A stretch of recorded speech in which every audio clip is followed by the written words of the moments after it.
coucher tcho-tcho, demain, il est Info, 20h. Valérie Eschler.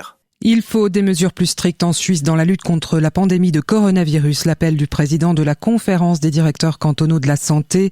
Selon Lukas Engelberger, il est irresponsable de faire perdurer la situation actuelle.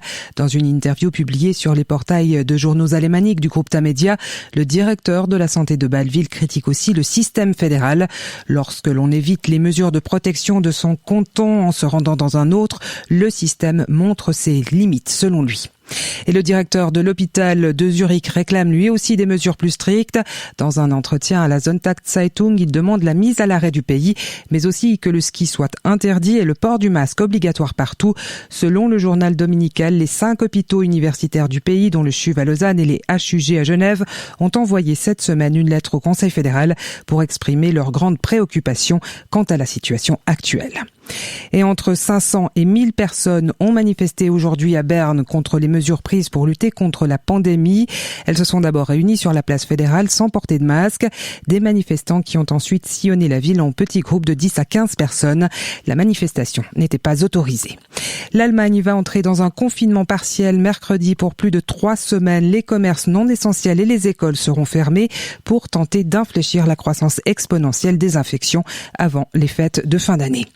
L'interminable feuilleton du Brexit se poursuit. Les négociations sur un accord devaient s'achever aujourd'hui, mais Londres et Bruxelles se sont accordés un délai supplémentaire pour tenter de parvenir à un accord sur leurs futures relations commerciales, à moins de 3 semaines de leur divorce effectif.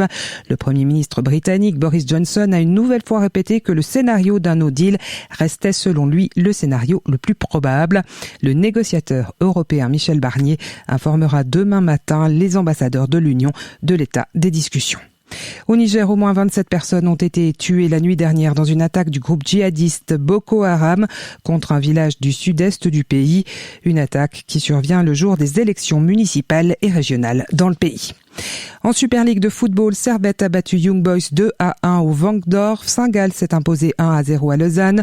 Zurich a aussi battu Lugano 1-0. En hockey sur glace, Fribourg-Gotteron s'est imposé 5-2 à Davos. La Lanterne Rouge Langnau a gagné 3-1 à Ambry. Et au Vendée Globe, le trio de tête emmené par Charlie Dallin est entré dans l'océan Pacifique. Après avoir franchi la longitude du cap Lewin au sud de l'Australie, le Genevois Alan Roura occupe le 15e rang provisoire. Météo, il y aura encore demain matin des brouillards sur le plateau jusque vers 600 mètres. Ailleurs, le temps sera assez ensoleillé malgré des passages nuageux en augmentation. Il fera de 5 à 8 degrés l'après-midi. En fin de journée, une perturbation atteindra l'ouest de la Suisse et elle amènera des précipitations la nuit suivante.